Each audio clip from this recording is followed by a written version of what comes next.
What a head, son!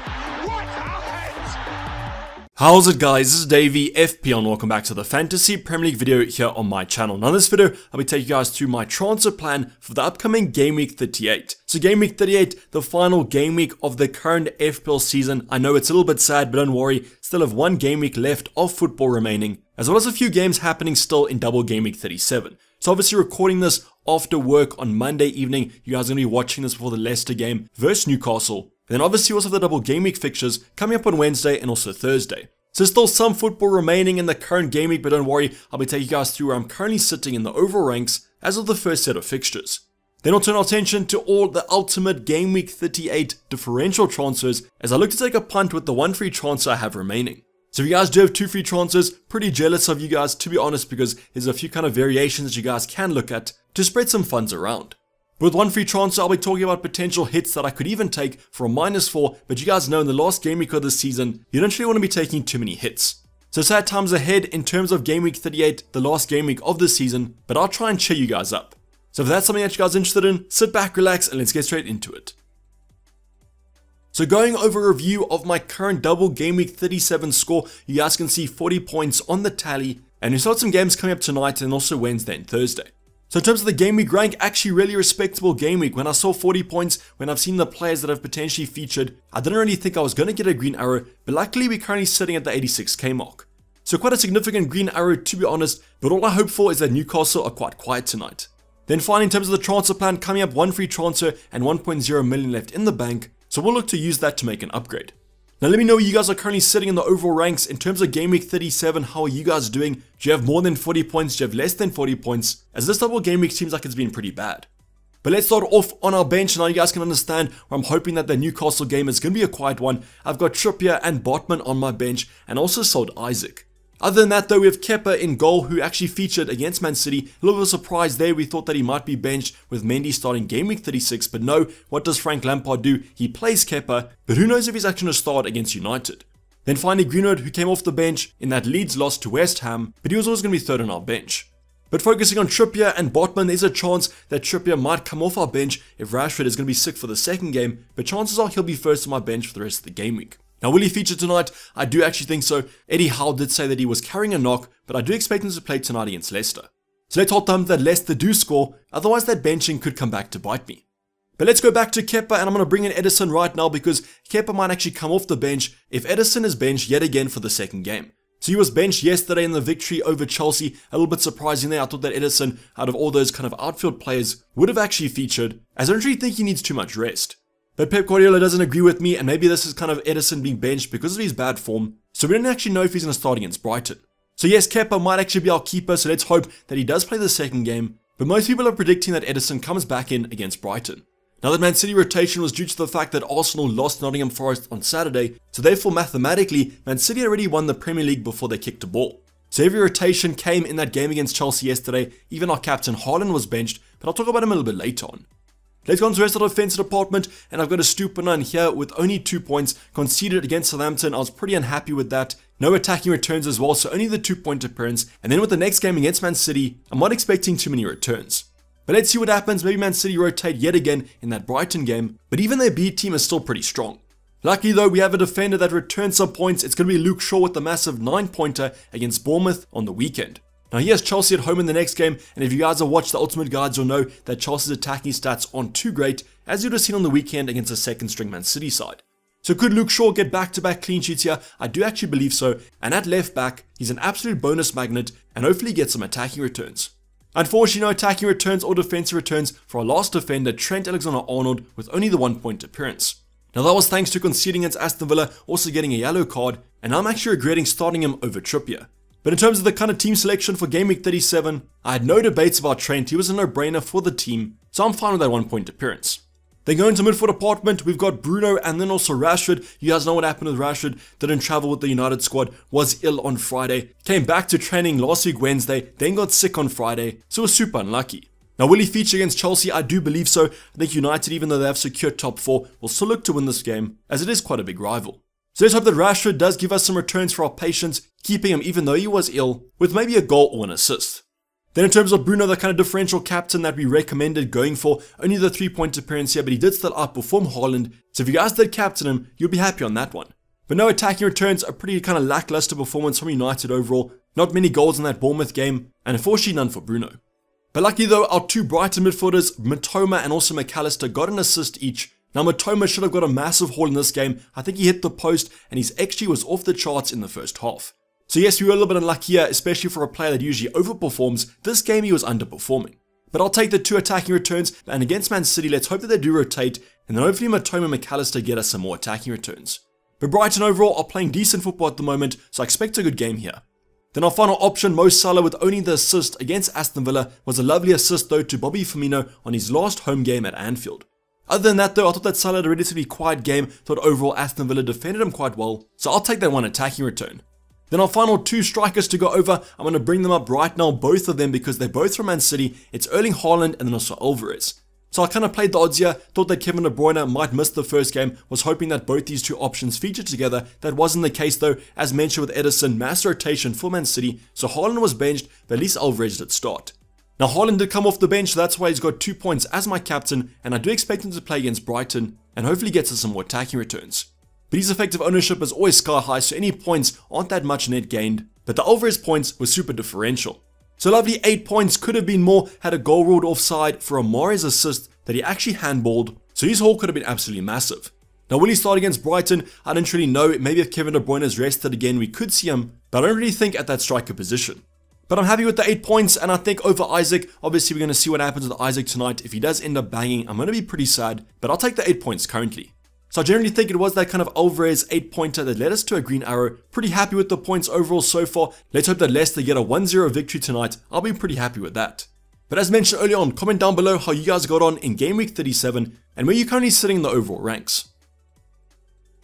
Now before we get on to the actual transfer plan, I want to give you guys the context of my current starting 11 just to show you where I could potentially take a differential punt. Let's start off with the bench. Going to start off with Kepa against Newcastle at home. Tougher game on paper, I guess. Newcastle playing decent football, and I don't really trust Chelsea to keep a clean sheet.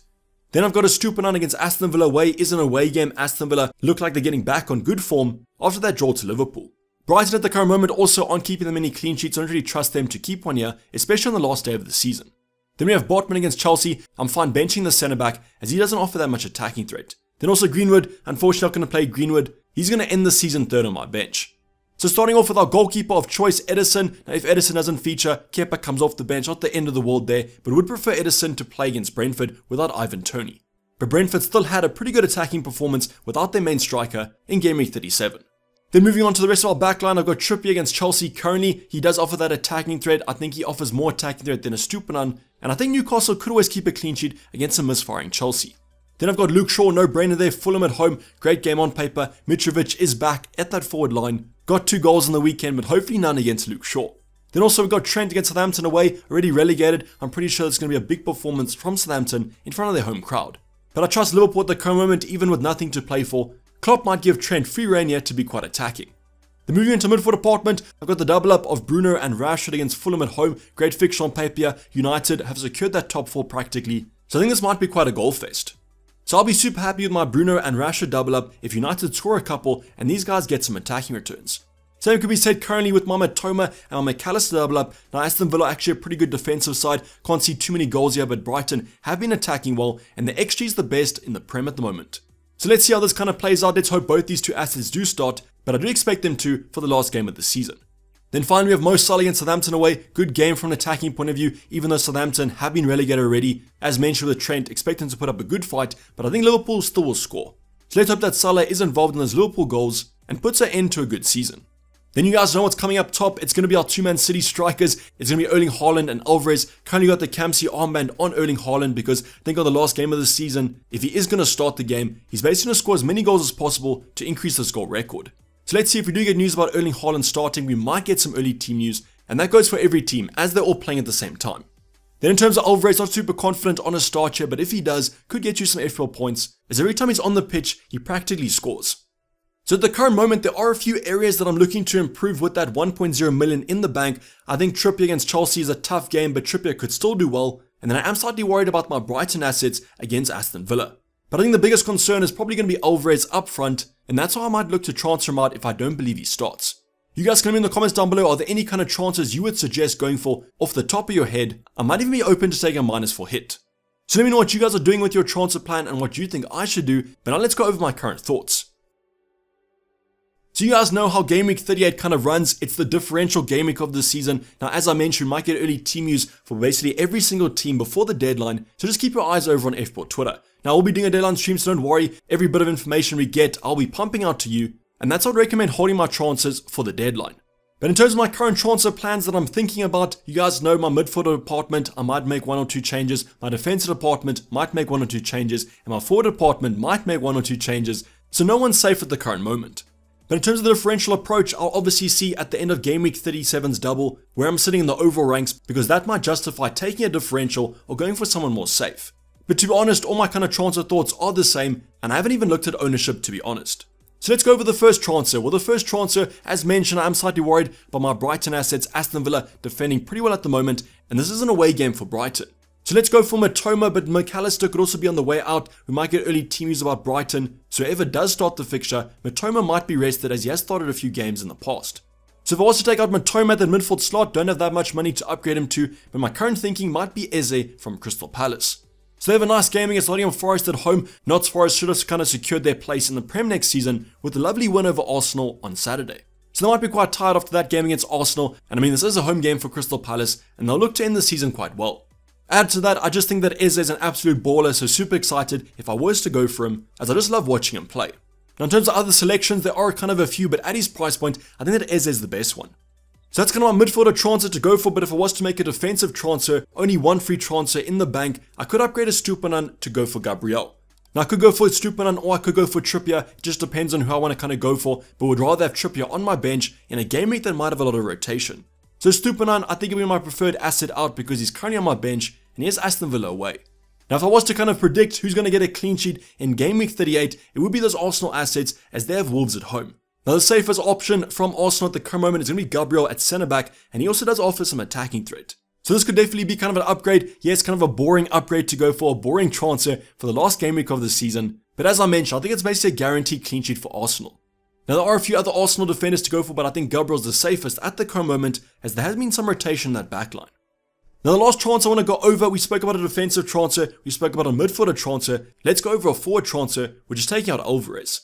So I only do this if I do think that Alvarez is going to be benched. Yes, he might get minutes off the bench, but I'd rather go for a 90-minute player, and that's going to be Gabriel Jesus from Arsenal. So I think that Arsenal will look to end the season, even though they haven't won the Prem this season. I think they'll put on a good performance for their fans, who've been pretty strong over the entire duration. Wolves at the current moment don't have much to play for, pretty boring side. They can defend on their day, but I think in the last game week of the season they'll be on the beach. So Jesus is a nice replacement for Alvarez, but obviously I don't have enough money to upgrade this, so I'll have to take an additional transfer for a -4 hit. So my current thinking is taking out Trippier. As mentioned, if I bring in a defender, I'll probably bench Trippier anyway, so he's on the way out at his more expensive price point. Now in terms of the other selections, I still want to go for an Arsenal defender because as mentioned, they have the best chance of a clean sheet. Now I can afford a 4.6 million defender, so at the current moment I've got Tierney, but there's been some rumors about him potentially being benched yet again, and then playing their new centre back yet again like they did in Game Week 37. So all eyes will be on here, but at the current moment, the new centre back is 4.0 million, so if we do get news about who starts, I'll just go for them. In terms of the name of the new centre back, I think it's Kirio, but I might be pronouncing that wrong, so I do apologise for that. So these two transfers will be for a -4 hit, which I'm not too keen on doing, as they only have 1 week to make up that hit. But if I do believe this is going to be worth it, if we get news that Alvarez is benched, and Jesus and Tierney both start, or as mentioned, I could go for the budget centre back from Arsenal. So you guys let me know what your thoughts are with this current transfer plan. Which transfer plan do you guys agree with more? Is it the Eze move? Is it the Jesus move? Or is it the Gabriel move, even though it is quite boring? While you're at it, you guys can let me know what you guys are doing for the last game week of the season, and what differentials are you guys targeting? But this is basically going to wrap up the video, guys. Hope you did enjoy it. Please don't forget to like if you did, and subscribe if you haven't subscribed yet. I'll see you guys for more content coming up, but otherwise, good luck for the double Game Week 37 games. I'm going to sign off. So Dayvy FPL, and I'm out. Cheers, bye.